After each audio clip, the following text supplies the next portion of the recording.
Hello, everyone. Welcome to the pre-show. I'm looking a little bit more grubby than usual. I apologize. Today is a rare, not likely to go out and meet clients today. I spent the morning digging up or taking apart my shower door in my master bathroom. So I'm trying to do a little DIY work. So I'm looking a little grubby. I apologize. I also want to apologize for last month's show where there was no audio. We had about 30 seconds worth of audio in the beginning during the pre-show, and then nothing after that. That was on me. In my own defense, my father had passed away a week prior, and on that day, as soon as I was done doing the show, I had to leave for his memorial. So it was totally pilot error. I had done headphones so that I could monitor, because the month before we had a weird audio ducking in and out thing happening, which I solved with a new cable. But I apologize for all that. It's real life, though, sometimes intrudes, and other things distract us. So hopefully my brain is completely working this time. As I usually like to do, I'm going to go ahead and make sure we're going good.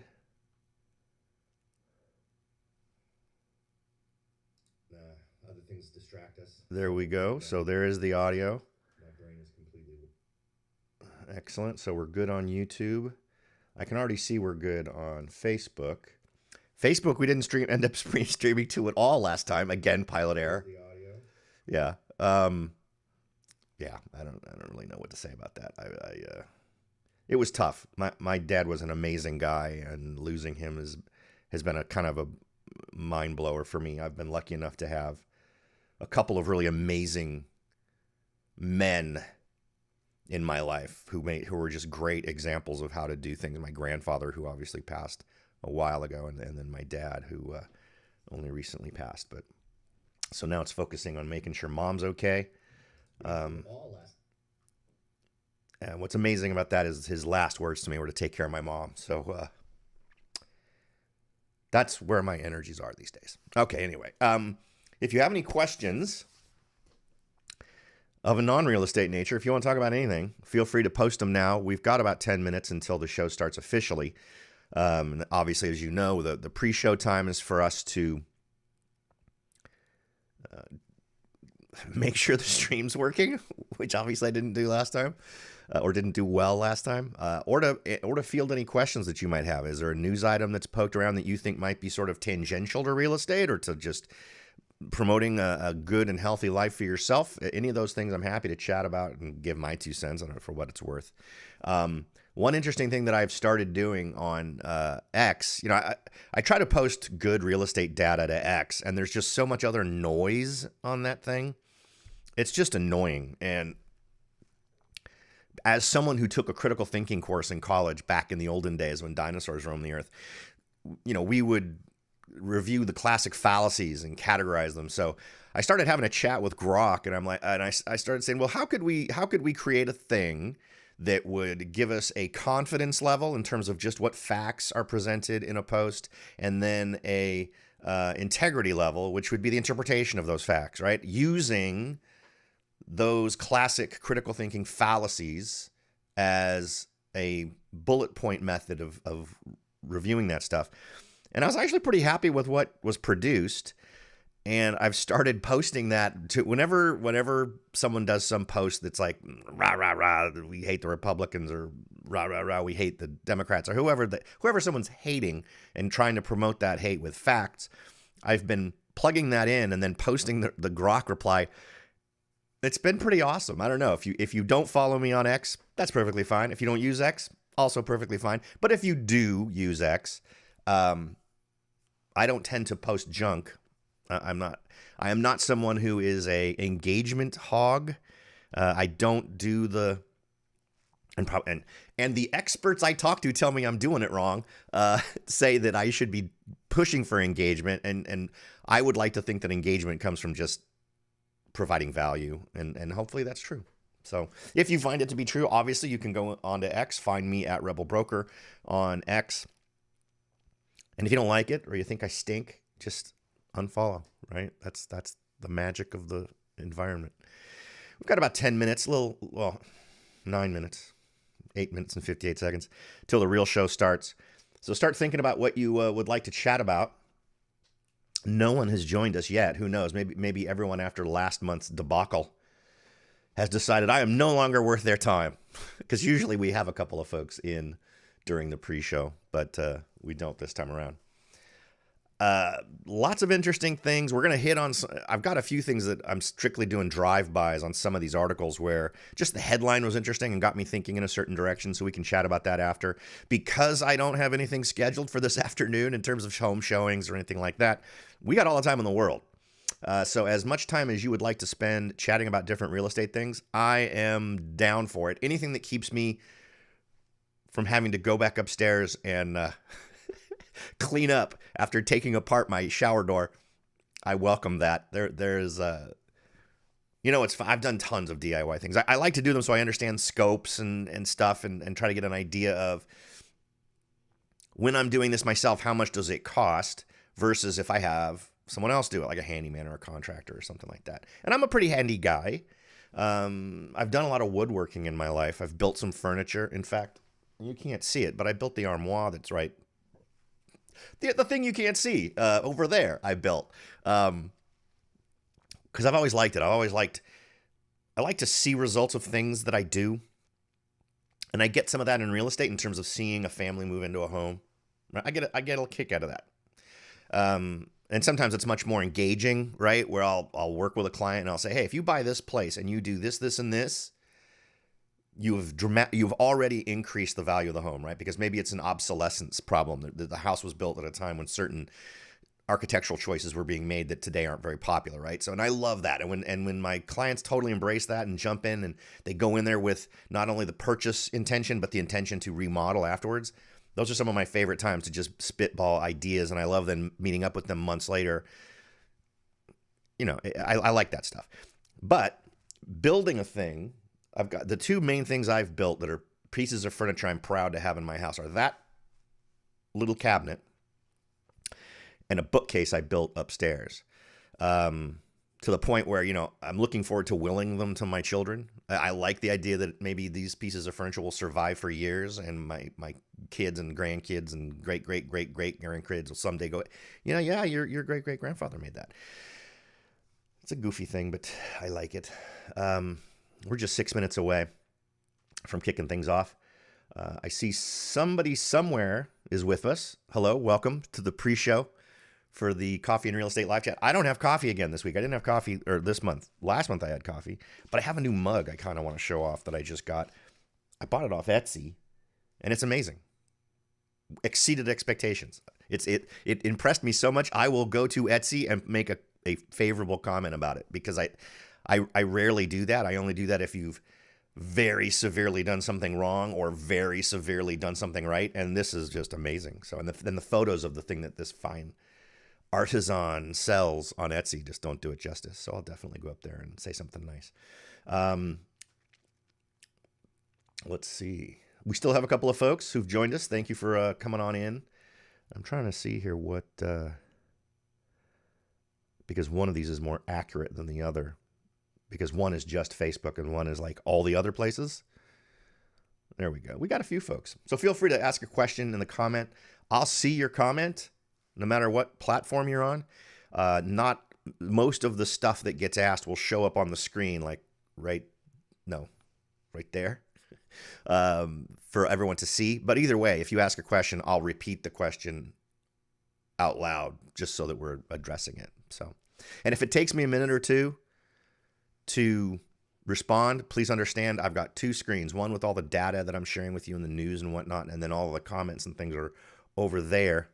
So it may take me a minute to realize that there's been a comment. There's no audio ding or anything like that when a comment comes up, which I guess if we're doing a really popular stream, that would be annoying too if it dinged every time. But in any event, I know we had some great engagement 2 months ago. We had quite a few viewers. We had one viewer started asking about different things relating to finding investment properties. That's a great topic to cover. We could talk about AI replacing real estate agents. I'm totally happy to have a really open conversation about that, which leads to some other conversations about real estate agents in general. For those of you who are longtime listeners to my podcast, for those of you who don't know, I started a podcast in January of 2007. And the very first show I did was about how crappy agents are. So I have endeared myself to the entire industry of real estate. It's a toss-up when someone in the industry reaches out to me, whether they're mad at me or encouraging to me. So I guess that is what it is. I think that at a certain point in life, you realize that if you're annoying almost everyone, you're probably closer to the truth than most folks are. So maybe that's wrong. Maybe one of you can convince me that's not the case. We are just 3 minutes away. We've got some interesting stuff today, and the market is definitely in a pivot. I mean, I know in past shows. In the podcast, now the podcast is called Real Estate Realities. You can find it on anything. Yeah, iHeartRadio, iTunes, Google, the works, everything. You can find it. I took a hiatus and didn't do any shows till just a couple of weeks ago. So it was a brand new show from a couple of weeks ago, and I'm going to be doing another show. I've actually got it half in the can, about how to exit California without California running after you, taking all your money, which is a thing we could talk about. What's crazy is California is getting so desperate that they are going after people who've moved out of the state and claiming that they owe more in taxes. So it's never been more important to document when you left the state than it is now. I've had several clients reach out to me who have moved to other states, who have the California Department of Tax people chase them down and try to convince them they owe thousands more dollars to the state. So I had one really diligent seller who even went to the trouble of having their lawyer write up a document and absolutely in unequivocal terms documenting, I am no longer in this state. I do not live in California. And the one reason he wanted to do it was because he was leaving before the home sold. And it sold it didn't sell much later. It sold like 30 days later, less than 30 days. But he just wanted to document it.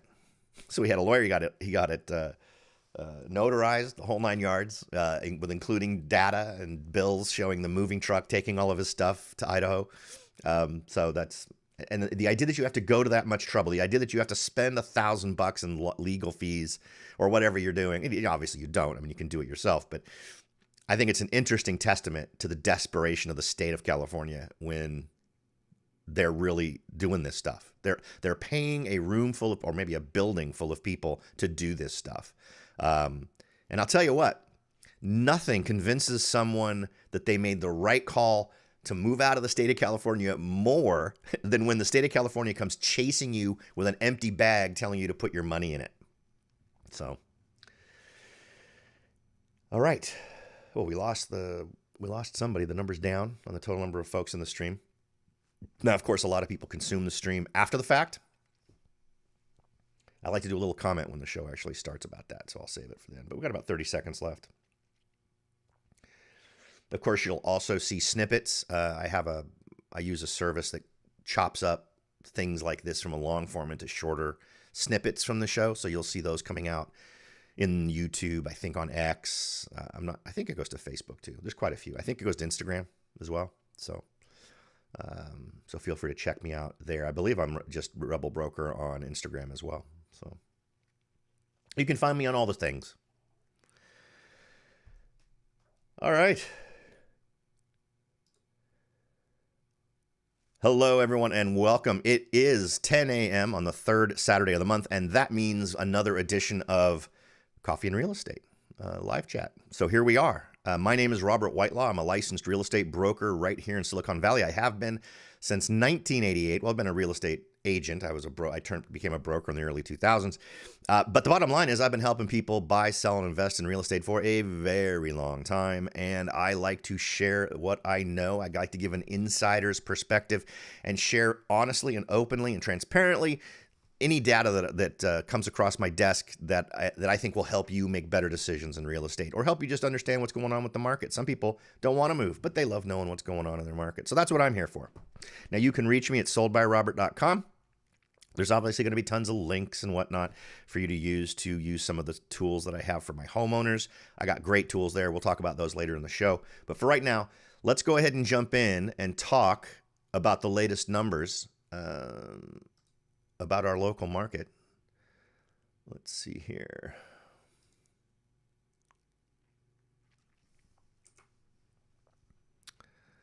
Let me just get this all going for you.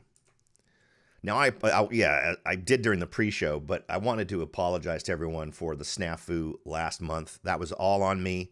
I was not in a great place. My father had passed the week before, and his memorial service was actually happening right after the show on that Saturday. So I wasn't really there. The audio should be working now. You know, I'm going to double check. I checked during... Yeah. So the audio still is coming out, so we're good. But I do apologize for that. I even took down the video because it didn't seem to make sense to leave it up there with no audio. The graphs were all obviously correct, but my wonderful voice wasn't there to accompany them. Still not seeing anybody on the stream yet. Of course, an awful lot of you consume the stream after the fact. And for those of you who are here with me, obviously, if you are here with me right now, it's not live. You're replaying it. I find I get tons of replay on these. I'd really love it if you could find the time on the day it goes live, streamed, to join me, just so that the questions you ask that I answer privately normally for those folks, everyone can benefit from them. The bottom line is a question asked by one person during the live stream event is going to be a question someone else could benefit from hearing the answer to. So I encourage you to join me when you can for these. All right, let's go ahead and jump in. No need to delay. The first thing we're going to do is talk about the total homes on the market, and that's just the inventory number. For those of you that are buying, this is how many homes you have to choose from. For those of you selling, this is how many homes are you competing against to get the attention of buyers so your home will sell.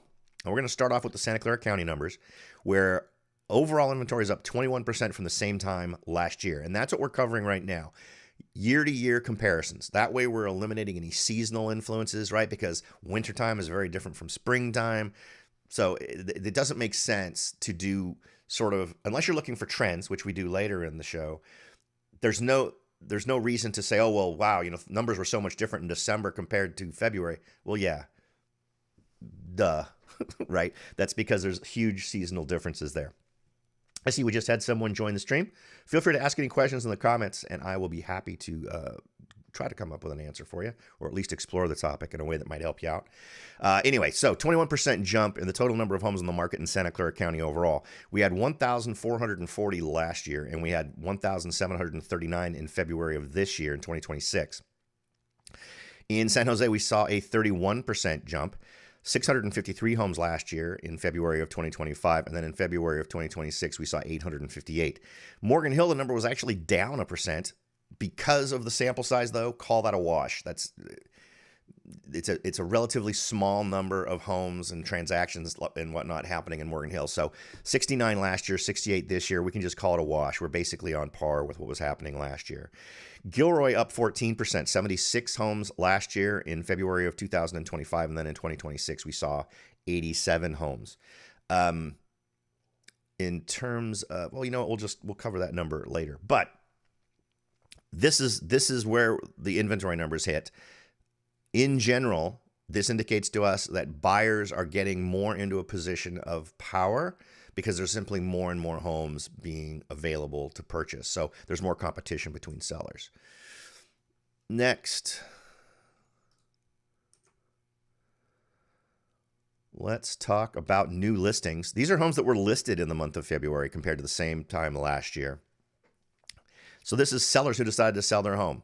This is when the listing appeared on the MLS right out of the gate. So they committed to trying to get their home sold. Now, we saw an 8% increase from the same time last year in Santa Clara County overall. That was 1,466 homes in February of 2025. In February of 2026, we saw 1,585 homes. In San Jose, it was 14%. Really interesting, the deviation you're seeing between San Jose and Santa Clara County. Santa Clara County and San Jose usually are kind of in line with each other. San Jose is the biggest city in Santa Clara County, And frequently we'll see very lockstep percentages between these two, but we're just not seeing that recently. I'm not sure what conclusions to draw from that, but I just think it's interesting that we're seeing bigger deviations in San Jose than normal. Now, last year, 691 homes were listed in the month of February. This year, 2026 in February, 789 homes were listed. Morgan Hill up 24%, 49 homes in February of 2025. In February of 2026, that number jumped to 61. Gilroy, it's actually down. 61 homes listed in February of 2025, and then in February of 2026. You know what? Let me go here because I don't want to miss any chats that come up. So again, Gilroy, 61 last year, 59 this year, for a 3% drop in the total number of homes that were listed in the month of February. Next, let's talk about homes sold. Again, I have to click back over. Well, I have to click back over.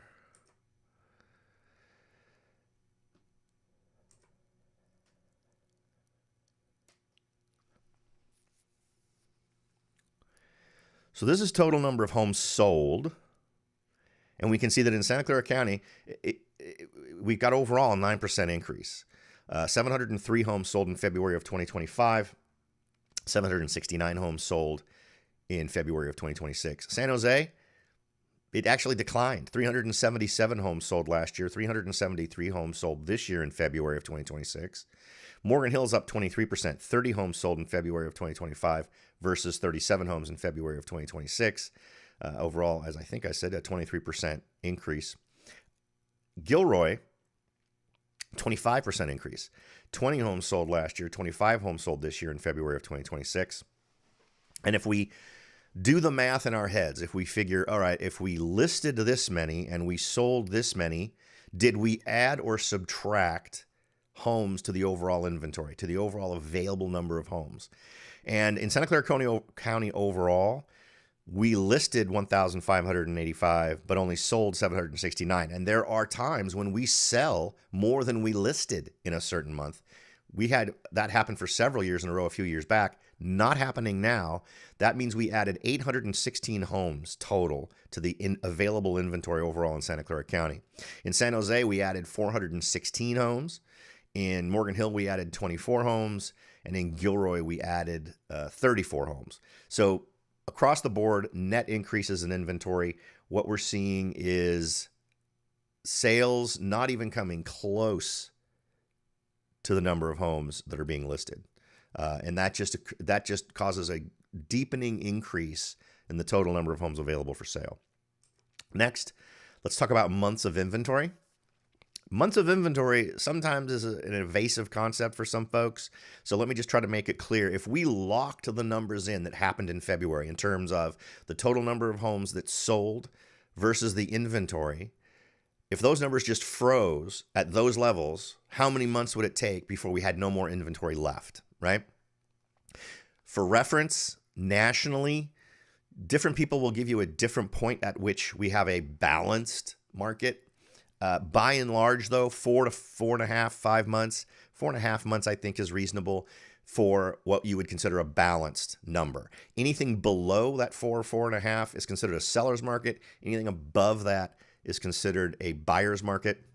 So let's take a look and see what we got in terms of numbers. Santa Clara County is up 15%. It was 2 months last year in February. It's 2.3 months now in February of 2026. In San Jose, it's up 35%. 1.7 months of inventory in February of 2025 for an increase to 2.3 months of inventory for February of 2026. In Morgan Hill, and this is an interesting change, right? In Morgan Hill, we see a decrease. So it was 2.3 months in February of 2025. In February of 2026, it dropped to 1.8 months for a 22% drop. In Gilroy, down 8%, 3.8 months. So getting very close to that quote-unquote balanced market that we consider as sort of a guideline, dropping to 3.5 months in February of 2026. So interesting that where we see indicators of where buyers and sellers are landing in terms of how much they control the market. Morgan Hill, right now, I would absolutely say that we're still in a seller's market. It depends on the micro market as well. What parts of Morgan Hill are seeing the greatest amount of activity? And Gilroy, I think, falls into the same category. But overall, definitely more seller focused since last year in Morgan Hill and Gilroy, with San Jose and Santa Clara County still showing strength just because they're still at very low numbers. They're still below 3 months of inventory. And we're going to have an article in a minute that I think kind of reflects how our market is very different from the rest of the country, but we'll cover that in a few minutes. Next, we will talk about homes pending or contingent. So what does that mean? Usually when a home has an offer accepted by a seller, it goes contingent. And what that means is everybody has agreed that they want to sell the house to this specific person, but the person who's doing the buying has some conditions, like the lending contingency, the home inspection contingency. There could be a variety of contingencies. And then at some point during the escrow process, those buyers sign off on those contingencies. And once they go clear of all contingencies, then it's pending, right? There's nothing to stop the escrow from closing that is covered in the contract. And if someone cancels the contract, they're likely to be fiscally or financially responsible for a penalty if they cancel that contract. So that's what the difference is between those two things. But this still gives us a good idea of where things are going to happen next month. So this number is a crystal ball number. It tells us how many sales are we likely to see next month since homes accepted an offer in February. So in Santa Clara County, compared to the same time last year, we see a 2% increase. So 940 homes went pending in February of 2025 versus 963 homes in February of 2026. San Jose, no change, really, right? 476 homes last year, 475 homes this year. So really the same level of accepted offers for San Jose. Morgan Hill up 31%, 29 homes in February of 2025. Reaching up to 38 homes in February of 2026, again, for a 31% increase. Gilroy is actually down 21%, 28 homes in February of 2025, down to 22 homes in February of 2026. So just fewer offers accepted. But as we saw, all of those areas saw increases, with the exception of Morgan Hill, in total number of active listings compared year over year. Gilroy was at 14%, and Morgan Hill was actually down 1%. So an interesting number, kind of indicates the activity level. But to be honest, it's relatively flat. But given the increase in the number of homes that got listed, it obviously gives us an accumulation of inventory over time. Next, let's talk about average original list price. This is a number that most real estate folks don't talk about because I don't think they see a whole lot of value in it. I see value in it, and it's a way to get a peek inside the mentality of a seller. What the original list price is when that home was listed, the very first price that was put into the MLS is the original list price. It tells us exactly what sellers were expecting. What were they calibrated to believe they could get for their home, or what were they aspiring to get for their home? And I think knowing this number is very valuable. I know whenever I'm showing buyers homes, I will look up what the original list price is to see, have there been price reductions, price increases? What's the history of this property, and how do I explain those changes that were made over the life of the listing of the home, and how do they influence what kind of an offer we might make as we work through the buying process? All right, so to jump in and just take a look at this, and again, remember, these are not what sellers got for their home. This is what they hoped to get, and what we're hoping to derive from this is, are seller expectations up or down from last year? Hoped for prices. Santa Clara County is an increase of 1.4%. So last year, the average original list price was $1,985,433. This year, in February of 2026, it's $2,013,019. And to be honest, that's a relatively mild increase in this number. We have had years where this number was up 10%, 15%. So at least expectations aren't going crazy. In San Jose, a very mild increase. Last year, February of 2025, $1,510,569. This year up 0.7%, so less than 1%, 0.7% to $1,520,457. Morgan Hill, and I actually like to see this, It's actually down 0.1%. Last year, $1,667,889. This year, $1,665,452. That indicates sellers getting better acclimated to market realities of where pricing should be happening. Things have been relatively flat, and this is a subject we've talked about tons on this show. We've been expecting flattening for a while, for like a year, and this is, I think, the outcome of that expectation as it related to the data that we've been reviewing, specifically here in Morgan Hill. Gilroy, a little bit of a different story. $1,376,674 was the average original list price in February of 2025. It jumped 13.2% to $1,558,353. Now, that's the number as it is, without any tweaking. If I tweaked this number, meaning if I were to ignore some very high-end homes that exceeded $2-3 million. Remember, it's a small sample size. So one home can really tweak these numbers one direction or another. I think Gilroy is actually better calibrated to the realities of the marketplace than this indicates, because there was a home that was at the extreme high end of original list price, more of an estate, like a 5-acre in northeast Gilroy. So that kind of, I think, push these numbers up a little bit. So I wanted to give you the real number, but then as we spoke about it, kind of give you insights into, I think Gilroy is still very clued in to where the average price should be, and that this dramatic jump that's suggested just by the straight numbers doesn't really reflect, I think, really what's going on in Gilroy. So if you're still interested in Gilroy, I say go. I think Gilroy is still one of the best kept secrets in Silicon Valley in terms of value for money when you're looking for your next house. All right, let's take a look next at average sales price. This is obviously the one everybody wants to know. What happened with sales prices? Did they go up? Did they go down? Well, a little bit of both, shockingly, because this isn't something we normally see. Now, overall, and again, this is a very low number for the county, overall, average sales prices are up 3.2% in Santa Clara County. They were $1,961,228 in February of 2025. In February of 2026, that number jumped to $2,024,920. And again, this is a number that has often in the past decade seen months, year-over-year comparisons where it's been a double-digit increase in the sales price, not expectations, but the sales price. Now in San Jose, that number's down 6.4%. $1,571,264 was the average sales price of a home in San Jose in February of 2025. And in February of 2026, that number's down by $100,000, down to $1,470,056. So that's a substantial nugget for buyers, right, who might be looking in San Jose. In Morgan Hill, it's down 2.4%, $1,553,484 last year in February of 2025. In February of 2026, we're seeing $1,515,804. And in Gilroy, we saw a 6.9% drop, $1,331,340, down to $1,240,085.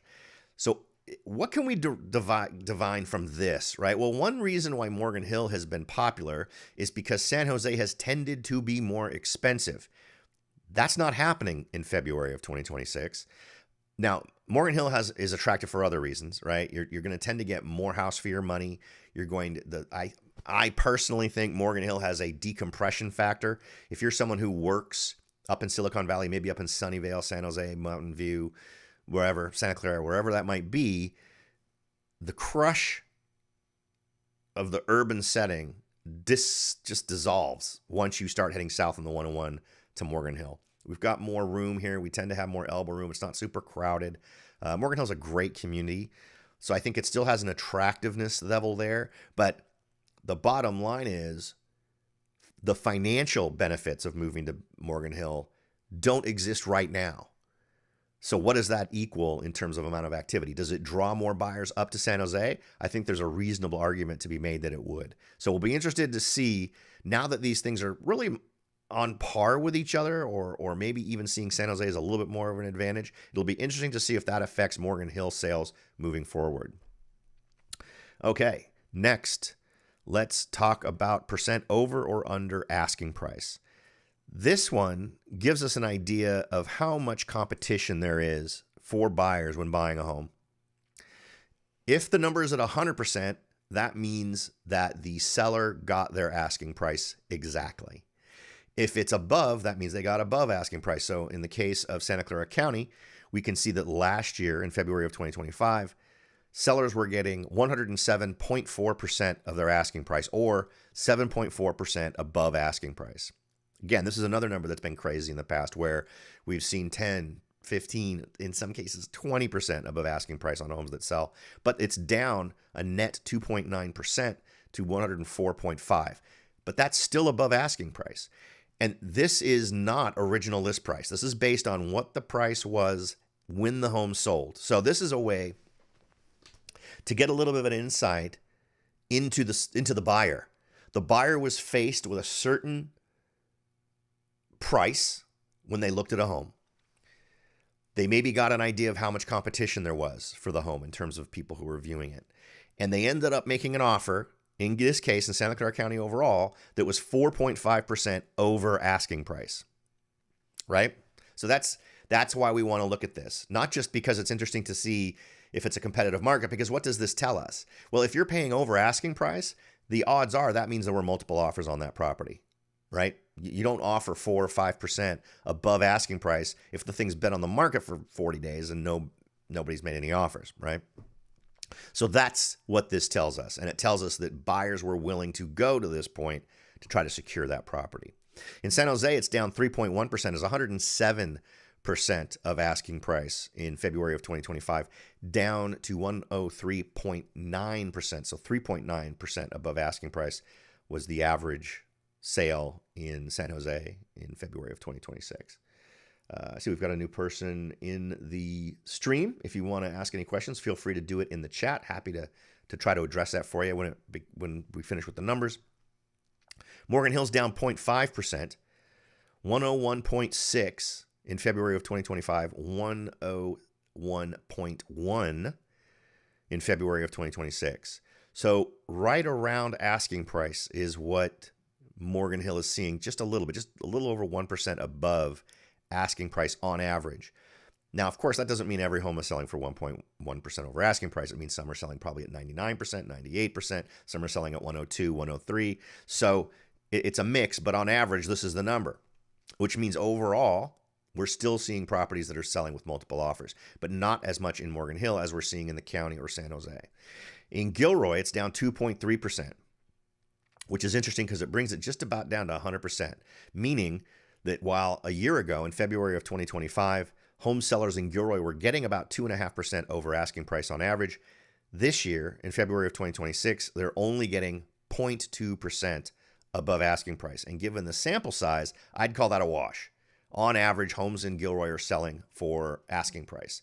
And that's one reason why I was talking a little bit about sellers listing their homes and being calibrated to what the market will bear. I think this reflects, and this has been true for Gilroy for a lot longer than other communities, where sellers, and maybe some real estate agents deserve some credit, that they're not bloating their estimates of what homes should list for when they're getting listings. But the bottom line is, this is a good thing for Gilroy. It indicates that homes that are priced in Gilroy are tending on average to be priced correctly to the market. So that's actually a good thing. I think we should all be very happy about that. All right, next. Let's talk about days on market. And I don't think this should be a surprise to anybody, right? Is anybody surprised that this number's up dramatically? Something I want to say about this before we jump in. Anything between 14 and 18 days, maybe even 19 days, because I see we have one that is a artificially selected number of days. And by artificial, I mean when the home was listed, the listing agent said, we're not going to look at offers until a certain date. I know I do this. I think it makes sense to let the home get as many eyeballs on it as possible before you start entertaining offers. So if you see 18 days, as we see here in Santa Clara County overall for February of 2025, that's most likely because it was artificially bloated to that number. If agents were simply listing the home on the market and taking offers as they came, I think what we would see is homes selling in 2, 3, 4, 5, 6 days, right? But as we compare these to today's numbers, all of the today numbers, all of the February 2026 numbers are real numbers, meaning nobody who listed a home said, we're not going to continue to look at any offers for 20 days. Doesn't happen. That's way out there. So in Santa Clara County, we saw a 56% increase in the total number of days to get a home sold. So 28 days to get a home sold in Santa Clara County overall in February of 2026. San Jose, it was 19 days to get a home sold in February of 2025. And in 2026, that number jumped to 26 for a 37% increase. Morgan Hill, a 68% increase in the total amount of time it takes to get a home sold. In February of 2025, it was 28 days, which still indicates homes sitting on the market longer, right? Not a ton of multiple offers right there when they were ready to accept offers. It jumped up to 47 days. As I said, 68%. So in February of 2026, 47 days to get a home sold in Morgan Hill. Gilroy, it went from 33 days in February of 2025 to 45 days in February of 2026 for a 36% overall increase in the number of days to get a home sold. Obviously, there's variation in these different price points. If you have a much more expensive home, a much more luxury home, that's going to take longer to sell versus a home that's priced maybe below what the average price is. But the point here is to point out the trend, right? What we're seeing. And there's definitely homes staying on the market for longer than we've seen in the last year. Okay, next. Now we're going to switch gears, right? We have been looking at year-over-year comparison. Now what we're going to do is take a look at past months because we want to get an idea of the trend. As you can see here, I've got numbers going all the way back to August of 2023, and we're going to start with total active listings. And you can see that most recently, we've really seen last year's inventory peak. You can see here, I'm pretty sure you can see my, yes, you can. You can see here that in April, May, June, look at that peak in terms of total number of average homes. You can see last year, we just directly rocketed. We started in December and just rocketed right up to that peak in April. Kind of the same thing. We had a little bit of a lull in March last year where things went flat. In the 2024 market wasn't nuts, right? The 2023 year is when we saw interest rates go crazy. But inventory is the thing that got tweaked down a little bit. I would expect to see the same kind of trend line now moving forward. So my guess is, and look at where the low point is here and the low point is here. We're at a much higher point here in December. My guess is this is going to go up and it's going to go beyond where we were in April, May, June of 2025. And I also wouldn't be surprised if this number does the same thing, meaning it stays at that peak longer. Now, a dramatic change in interest rates or something or some other element that occurs might change this, but if we are to believe that a lot of the things going on geopolitically are affecting home purchasing right now, I don't see those things changing in time for this to potentially affect bringing this number down. Next, let's talk about new listings. These are sellers who decided to join the market. Now, we can see that in past Februaries, this is another number that just tends to rocket right up. We can see that it's not rocketing up at the same rate. See, look how we slowed down between January and February. That's a little weird. Usually, look at how it parallels. See how it parallels active listings here? What we've seen is an accumulation of listings from previous months. So more homes that were listed stayed on the market and continued this growth in inventory while we saw a decline in the rate of increase of new listings. So that's an interesting one too. It shows that some sellers are stepping back from the market a little bit.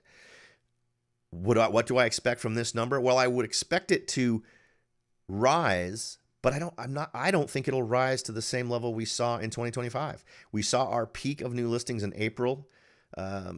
And I don't think we're going to see that. I think we'll see this number increasing and going higher, but I think we might see something down here in terms of total number of new listings as sellers seem to be cooling on their interest to sell their home. So that wouldn't surprise me at all. Next, sold homes. Now we can see that between January and February of last year, there was a bit of an increase, a much bigger increase this year. See, but despite that, we still saw this increase in overall inventory.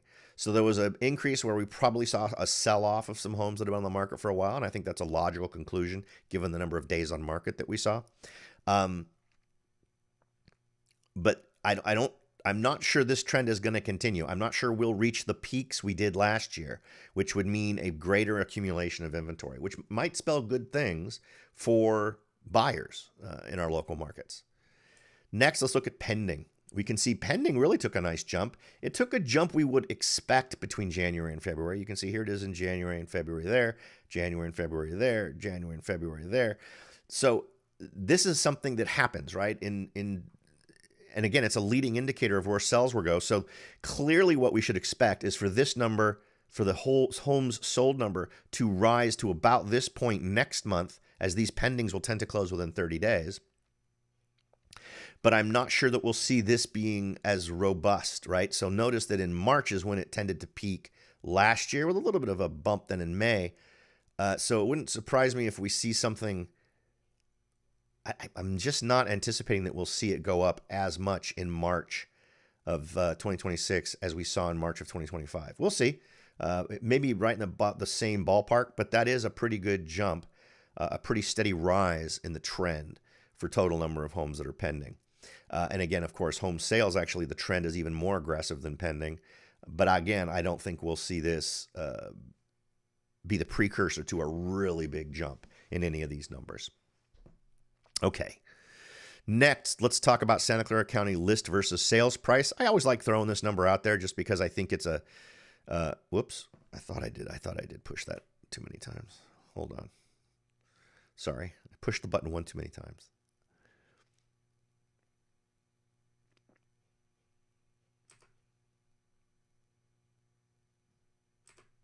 Okay.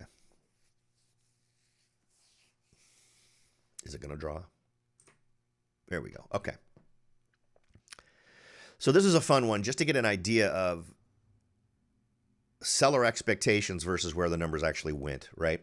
So whenever they cross, I think is interesting. So here we are, average list price, original list price is the light green number. The dark green number is average sales price. And we can see that we've just gotten to the point where average sales price is exceeding expectations versus last year where actual average sales price was far lower than what folks were hoping for in the same month. And then the year before that, average sales price was also, look at the distance between those two. We normally see a big distance here, right? This is an encouraging number. This tends to suggest that seller expectations aren't going nuts like they were back here in February of 2024 and February of 2025. They're much more calibrated. They're much more plugged into the reality of the market of where things should be. And I actually like to see these two together closer because it indicates a better calibration between what the market is asking versus what the market's willing to deliver. Next, let's plot the total percent above or below asking price, just to get an idea for the trend. And I always like to compare these. So here's February of 2026 and here's February of 2025. Look at that. Look at the difference. And then let's look at February of 2024, 106. So we are down low. Big jump just month over month between last month, the last couple of months. Very normal, right? We're just coming out of winter here.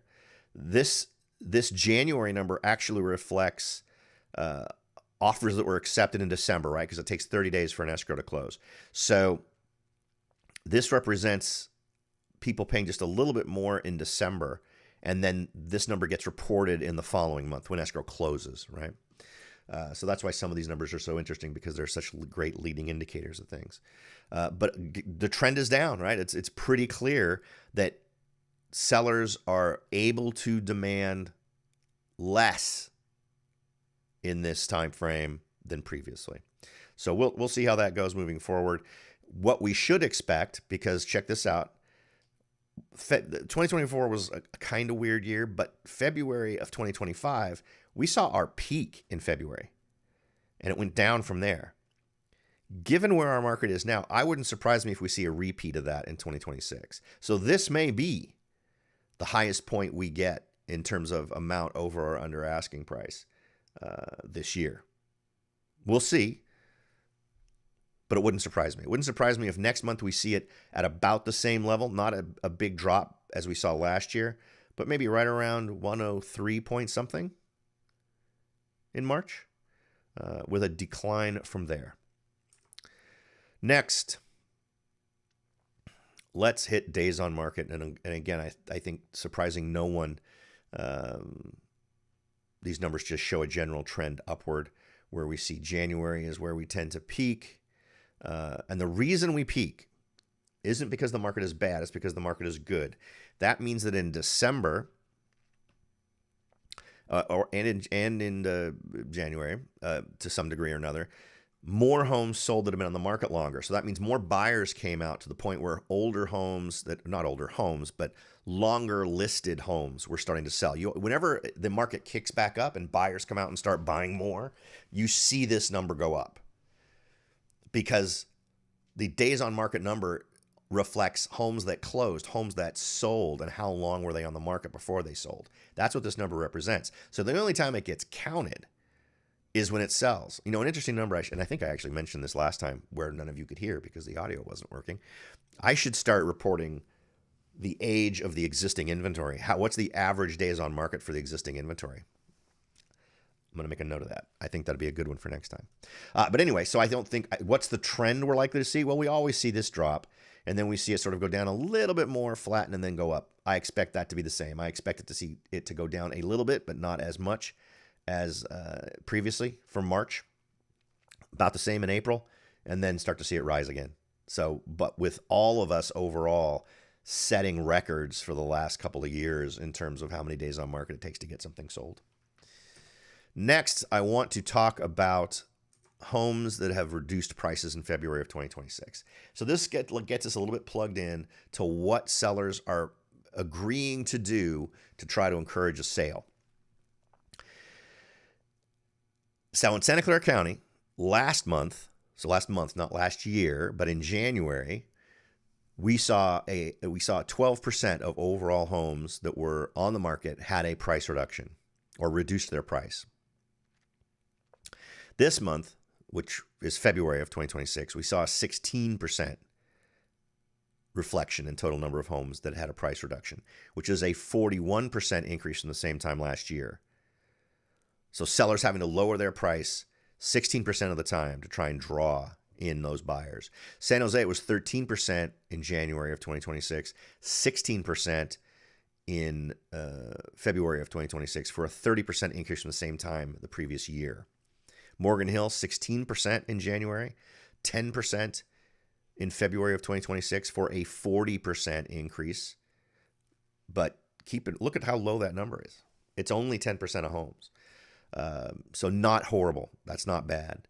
In Gilroy, 9% of homes in January had a price reduction. 22% of homes had a price reduction in February of 2026, for a 73% overall year-over-year increase in that number for Gilroy.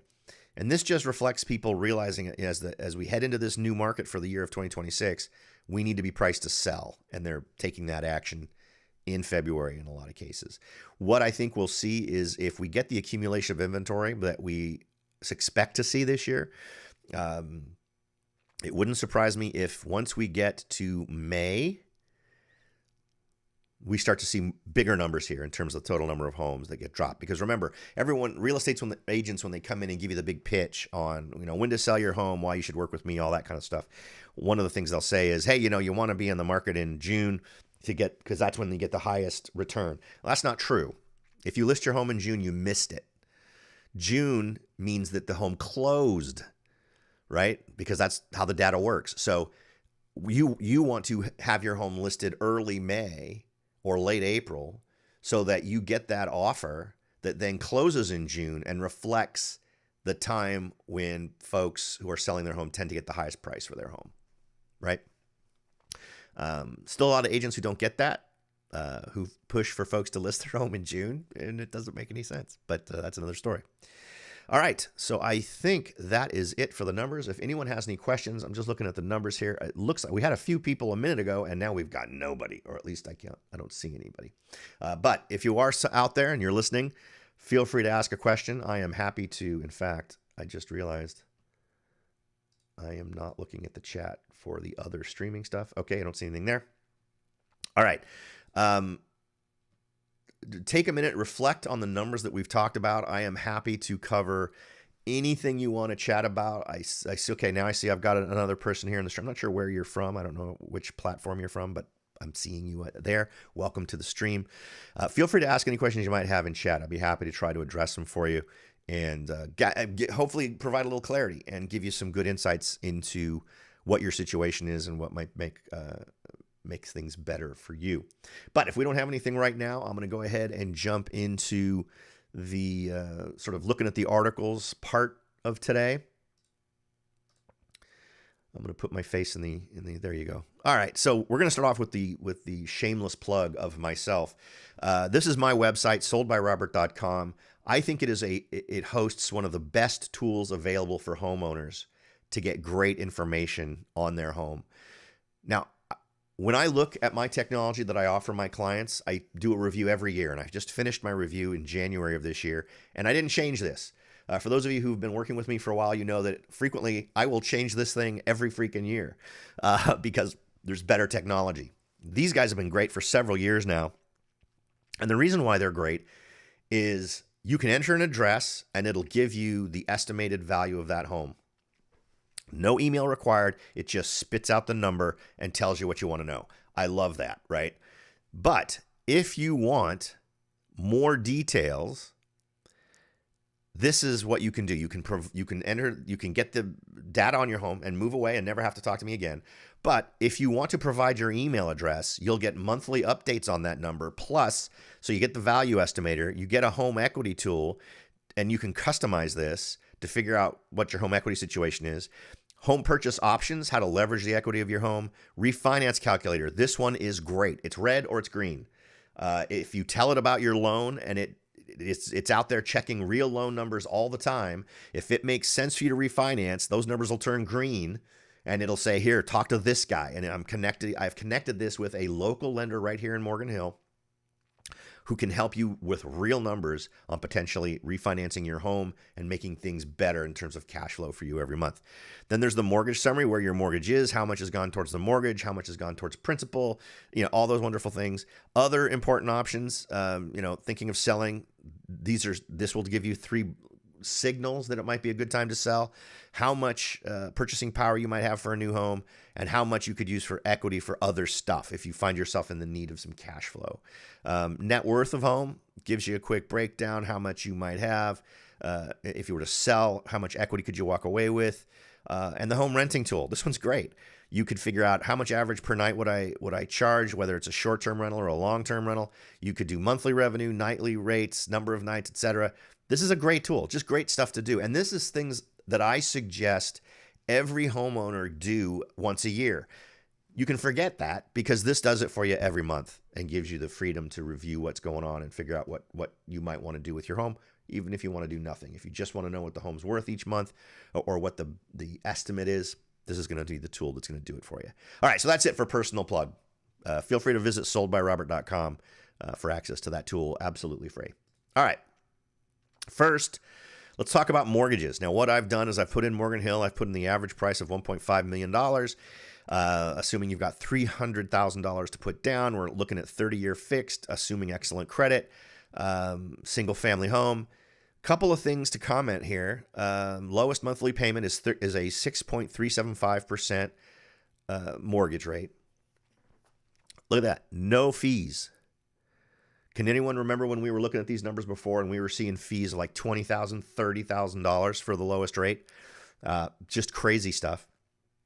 But here's the other thing, and this is a tool I like to look at regularly because it really tells me how robust the lending market is, what's going on in the lending market. Look at how many options we have. Last month when I checked this, we had 4 options. this is great, right? So we're seeing all kinds of options here from a variety of different lenders. Now, if we take this up to $2 million, not as many, right? 1.5 million was the cutoff last time where we started to see only 3 or 4. Now it's 2 million. So that's kind of interesting too, right? And it's not different for San Jose, just so everyone's aware of that. San Jose, California. See, basically the same. And even the same payments. So it's not the same payments, but I mean, interest rates and whatnot. This one's actually a little bit lower. Look at that. But still $10,000 a month, and it has fees, right? And we're seeing more fees with this price point than we are with 1.5 million. So just wanted to share that with everybody just to get calibrated to where things are right now. I know nationally we're seeing a lot of rates at 7%. Our Bay Area market's a little bit different. Mortgage rates back above 6.5. That's what we're seeing. We saw here. If we tone this down to the 1.5, assuming you want to buy in an area like Morgan Hill, these are 6.375 is the lowest. So this is on par. We saw a lot of the other ones at 6.7 and higher. Here's one. Nearly 1 in 7 home sales are falling through, a record for this time of year. And it's interesting the stuff that they're pinning this on, and I don't think it's necessarily wrong. But I talk to an awful lot of escrow people, and they tell me the classic reasons are still at the heart of this, meaning loans don't come through. However, the good folks here at Redfin, and I highlighted the things I thought were most relevant, they may back out during the inspection period if they see a home they like better or an inspection issue arises. So in my experience, once they get into escrow, the vast majority of buyers do not look for more homes, at least not in person. They will still look for homes, say, on Trulia or Zillow or Realtor.com or whatever tool they're using to shop for a home. But they usually won't ask to go see it. Now, inspections are always a point of concern, right? If you get a inspection back and it talks about bad foundation issues, roof issues, structural issues, like serious problems, that's one thing. But usually the scope of those things is very small. So they may be hearing this from somebody, like an agent, but I'm going to call BS on that a little bit. I simply don't think that as the first thing they mention, it is statistically the first thing to mention for this problem. Another major reason buyers are backing out of deals is financial uncertainty. I think this one should have been before that one. I think that's a much higher probability that this is more true. Would-be buyers are canceling purchases because they're getting jittery about buying a house when they're anxious about things like layoffs, tariffs, and geopolitical tensions. Okay, no one is talking to me about tariffs or geopolitical stuff that I talk to, but they are talking about layoffs. There's a lot, and then I think that's emblematic of where I am, right? I'm in Silicon Valley, and there's an awful lot of folks losing jobs who are in tech because their jobs are being backfilled with AI. And another thing to note here, the Bay Area, our area, has the lowest fall-through rate. Just 3.5% of home purchase agreements in San Francisco were canceled in January, the lowest share of metros. San Jose was 5.3%. Oakland, 8.4%. So yeah, it's really not a thing here too much. It's also something that, granted, as a representative of the sellers, I typically don't get to spend much time with the buyers one-on-one. It doesn't usually happen. If I'm facilitating inspectors coming in, if for some reason the buyer's agent can't do it and I do it, frequently buyers will be there. But you will always have a conversation with the lender that the buyers have indicated they're going to use to make the purchase, just to get a feeling for how confident this lender is that this is going to go through. And of course, they have a vested interest in it going through, so they'll be very optimistic. So it takes a little bit of not negotiation, but interview skill to try to get the real deal out of some of these lenders. But I like to think I go the next step to try to ascertain how likely, what's my confidence level in this transaction happening based on what the lender is doing and who the lender is. Because there's some lenders, historically, I've had lenders I'm not a fan of on some transactions because they'll always overpromise and underdeliver. I don't want to give anyone a black eye, but there's a major national bank that for a while, this is going back a decade or so, was claiming absolutely we will close on this loan. It's not a problem, but it was an off-grid home. And then literally it came down to we are 15 days away from close of escrow, and I said I want final loan documents a week early because I don't believe you.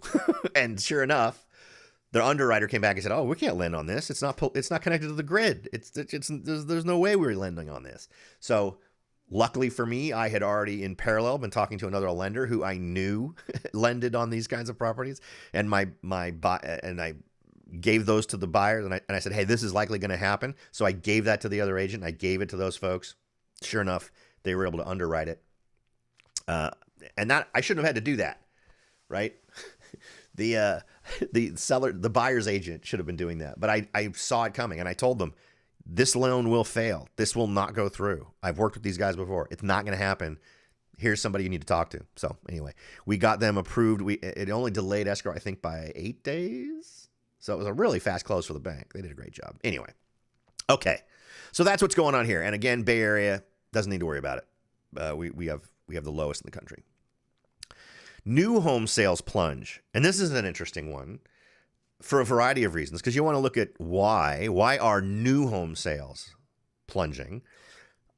A variety of reasons. If you're a buyer, what would draw you away from looking at new homes? Well, first, they're overpriced, right? You're tending to pay, the numbers varied over the years, but 10 to 20% above. If you see a 1,500 square foot, 3-bedroom, 2-bath home on 6,000 square feet of lot size, and you have an identical home that's 5 years old, the new one is typically going to cost you 10 to 20% more. Except for extraordinary circumstances, which we've had here in Morgan Hill, particularly back in 2010, 2011, when I was working with an office that owned the listing relationship with a builder, and things were just not happening. But anyway, excuse me. So why would that happen? Okay, buyers are having access to more existing homes to purchase at a better price. Here's another thing. I don't know if you bother to keep track. I monitor a lot of different forums that are posted to by different people who do different parts of the real estate business. One of them is home inspectors.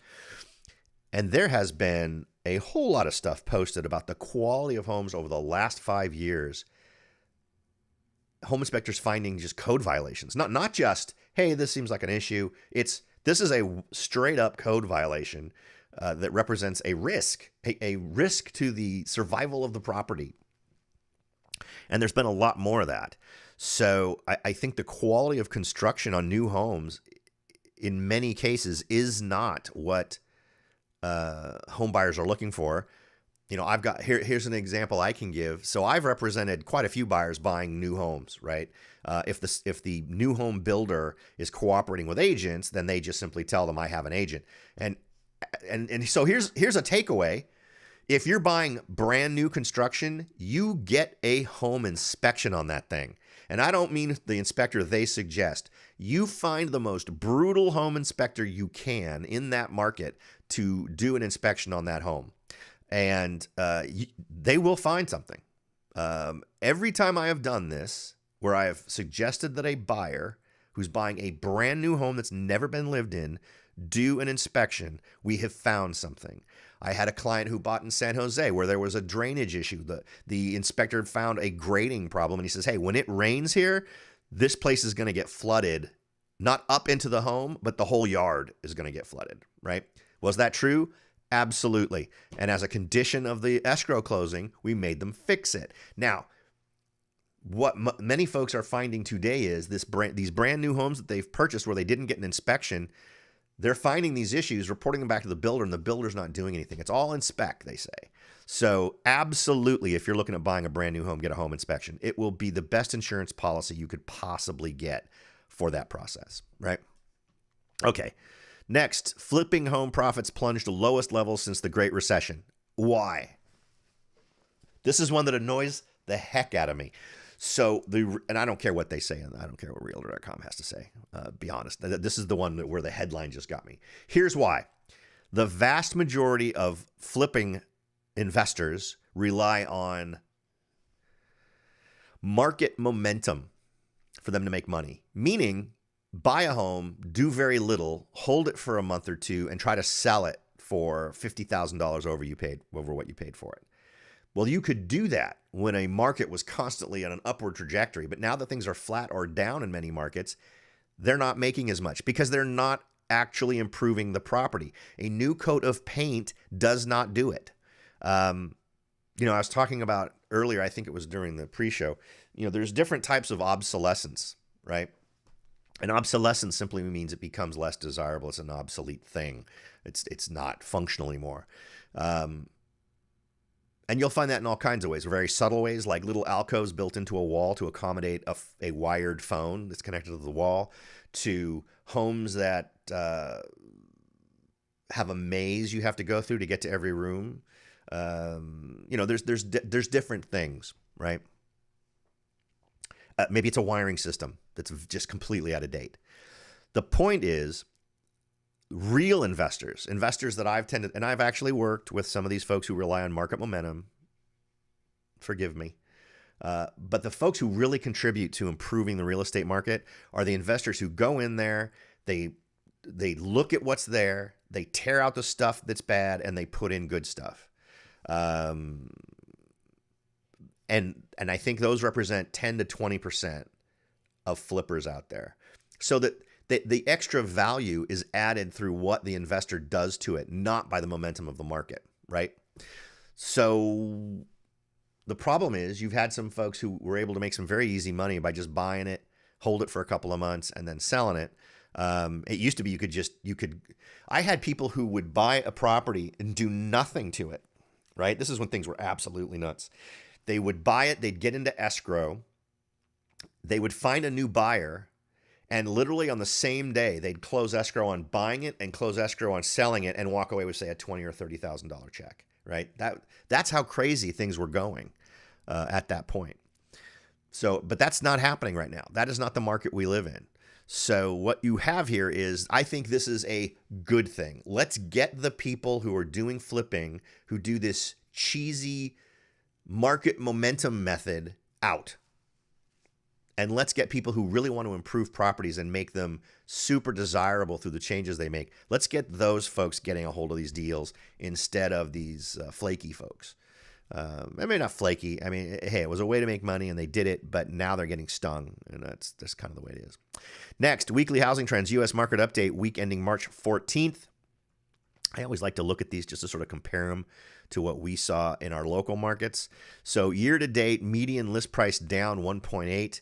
Of course, what we saw, median list price up 1.4%. So we went the opposite direction. New listings down 2.4. We're up 8%. Time on market, 5 days slower. For us, days on market is up 56%. And it's 10 days slower. So longer to get homes sold, but in the other numbers, we're actually kind of beating out that market, and in good and bad ways. So, all right, that covers everything. If anyone's got any questions, now is the time. If not, we're creeping up on 11 o'clock, which is when we usually try to wrap things up. But as I said, I'm doing DIY work here at home today. So anything to get me out of scraping stuff off my shower wall. Because whenever this shower door was installed was before people used silicone caulking, because this is some hard mortary stuff. Or maybe that's just what happens to silicone after, because it has to be 50 years, right? I mean, this has got to be original to the house. Just gross. But anyway, so that's my day. Maybe another cup of coffee before I do, or maybe something to unwind. But other than that, I'm gonna be I'm going to be elbow deep in getting rid of a shower door. All right, not hearing anything, not seeing anything in the chat. I really appreciate you all coming out and spending your valuable time with me for these events. Just to remind everyone, this happens on the third Saturday of every month. You can always find a link to it at soldbyrobert.com. It goes up on YouTube, Facebook, X, LinkedIn. I think there's one more. Maybe. I can't remember. But I look forward to having these chats and interacting with y'all. Of course, if you're listening to this as a replay, feel free to reach out to me, and I'd love to see you live in the next one. All right, so until the third Saturday of April, thanks again for spending your morning with me, and I look forward to